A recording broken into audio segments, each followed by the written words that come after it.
لبنانی وزیر اعظم نے لبنان اور اس کے عوام پر اسرائیلی حملے فوری رکوانے کے لیے پاکستان سے تعاون مانگ لیا۔ وزیر اعظم شہباز شریف اور لبنان کے وزیر اعظم کے درمیان ٹیلی فونک رابطہ ہوا۔ وزیر اعظم شہباز شریف نے لبنان کے خلاف اسرائیل کی جاری جارحیت کی شدید مذمت کی اور لبنان میں ہزاروں قیمتی جانوں کے ضیاع پر دکھ کا اظہار کیا۔ لبنانی وزیر اعظم نے وزیر اعظم شہباز شریف کی امن کی کوششوں پر شکریہ ادا کیا اور لبنان اور اس کے عوام پر حملوں کو فوری ختم کرنے کے لیے پاکستان سے تعاون طلب کیا۔ دونوں رہنماؤں نے رابطے میں رہنے پر اتفاق کیا۔ عالمی امن کے لیے پاکستان کا مرکزی کردار، دنیا بھر کی نظریں وفاقی دارالحکومت اسلام آباد پر۔ مستقل جنگ بندی کے لیے ایران امریکہ مذاکرات کی تیاریاں مکمل۔ امریکی نائب صدر جے ڈی وینس پاکستان پہنچیں گے۔ اسٹیو وٹکوف اور جیرڈ کشنر بھی ان کے ہمراہ ہوں گے۔ ایرانی وفد وزیر خارجہ عباس عراقچی اور اسپیکر محمد باقر قالباف پر مشتمل ہوگا۔ امن کا موقع ضائع نہیں ہونے دیں گے، وزیر اعظم شہباز شریف کی زیر صدارت اعلیٰ سطح کے مشاورتی اجلاس میں سیاسی اور عسکری قیادت کا عزم۔ اسلام آباد میں ہونے والے ایران اور امریکہ کے مذاکرات کے حوالے سے تفصیلی مشاورت۔ وزیر اعظم کو مذاکرات کے مقام، معزز مہمانوں کی آمد و رفت اور انتظامات سے متعلق بریفنگ۔ وزیر اعظم نے مذاکراتی مقام سمیت دیگر جگہوں کا دورہ کیا۔ وزیر اعظم شہباز شریف سے فیلڈ مارشل سید عاصم منیر کی ملاقات، خطے میں پائیدار امن کے لیے ثالثی کردار جاری رکھنے کے عزم کا اعادہ۔ ملاقات میں پاکستان کی سفارتی کوششوں اور فریقین کے درمیان کشیدگی کم کرنے کی پیش رفت کا جائزہ۔ وزیر اعظم اور فیلڈ مارشل نے کشیدگی میں حالیہ کمی پر اطمینان کا اظہار کیا اور تمام فریقین پر جنگ بندی برقرار رکھنے اور تحمل کا مظاہرہ جاری رکھنے پر زور دیا۔ وزیر داخلہ محسن نقوی سے امریکی ناظم الامور کی ملاقات، مشرق وسطیٰ کی موجودہ صورتحال پر بات چیت۔ نیٹلی بیکر کا جنگ بندی کا خیر مقدم، پاکستان کے مضبوط سفارتی کردار کی تعریف۔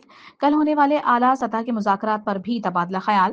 محسن نقوی نے کہا، امریکی وفد خصوصی مہمان ہوگا، تمام غیر ملکی مہمانوں کو فول پروف سیکیورٹی کے جامع پلان مرتب۔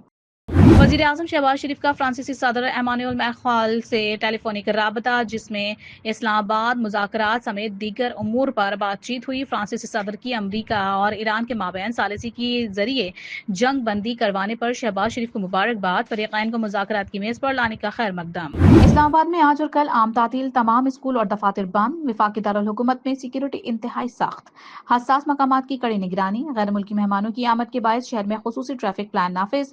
جی ٹی روڈ پشاور سے پنڈی آنے والوں کو ٹیکسلا روڈ استعمال کرنے کی ہدایت۔ چکری چک بیلی روڈ اور رواد کے راستوں پر بھی ٹریفک رواں دواں۔ حتمی معاہدے تک امریکی بحری جہاز، ایئر کرافٹ اور فوجی اہلکار ایران کے ارد گرد موجود رہیں گے۔ معاہدے پر عمل نہ ہوا تو پہلے سے کئی گنا زیادہ طاقت سے حملے کریں گے۔ اتنے بھیانک حملے پہلے کبھی کسی نے نہیں دیکھے ہوں گے۔ امریکی صدر ڈونلڈ ٹرمپ کی نئی دھمکی، کہا امریکی فوج در حقیقت اپنی اگلی فتح کی منتظر ہے۔ یہ پہلے ہی طے تھا کہ آبنۂ ہرمز محفوظ اور کھلی رہے گی۔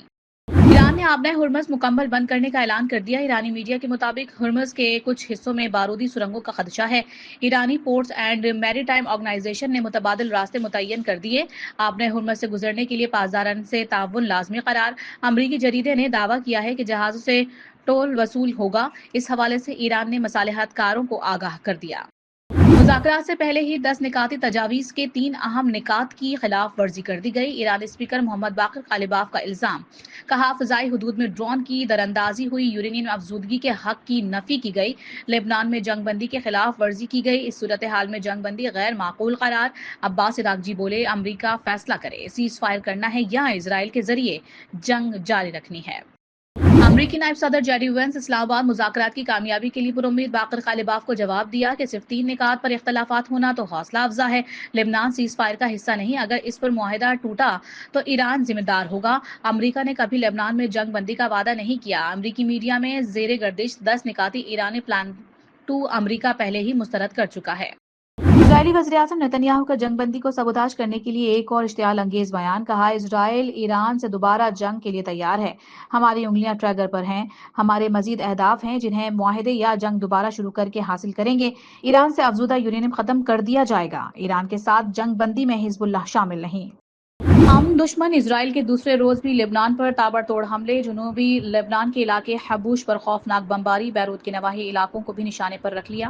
ایران امریکہ جنگ بندی کے بعد لبنان پر اسرائیلی حملوں میں شہداء کی تعداد 250 سے زائد ہو گئی، 1165 زخمی۔ جنوبی لبنان میں حزب اللہ کے ساتھ جھڑپوں میں 1 اسرائیلی فوجی ہلاک، 5 زخمی ہو گئے۔ وزیر خارجہ اسحاق ڈار کا سعودی ہم منصب شہزادہ فیصل بن فرحان سے ٹیلی فونک رابطہ، لبنان میں جنگ بندی کی خلاف ورزیوں پر گہری تشویش کا اظہار، دونوں رہنماؤں کا قریبی رابطے برقرار رکھنے پر اتفاق۔ اسحاق ڈار کا ازبک ہم منصب سے بھی رابطہ، بختیار سعیدوف کا امن کے لیے پاکستان کی کلیدی کردار کا اعتراف، خطے کے استحکام کے لیے مشترکہ کوششوں کا بھی فیصلہ۔ اسرائیل کے لبنان پر حملے خطے میں عام کوششوں کو نقصان پہنچا رہے ہیں۔ عالمی برادری اسرائیلی جارحیت کے خاتمے کے لیے ٹھوس اقدامات کرے۔ ترجمان دفتر خارجہ کا مطالبہ، لبنان میں اسرائیلی جارحیت کی شدید ترین الفاظ میں مذمت۔ کہا، پاکستان لبنان کے ساتھ اپنی غیر متزلزل یکجہتی کا اعادہ کرتا ہے، لبنان کی خود مختاری اور علاقائی سالمیت کی حمایت کرتے ہیں۔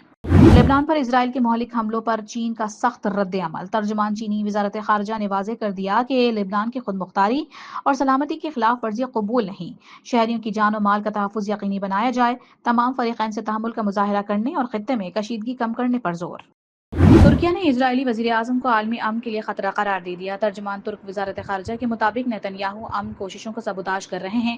لبنان پر حملوں سے صورتحال مزید سنگین ہو رہی ہے۔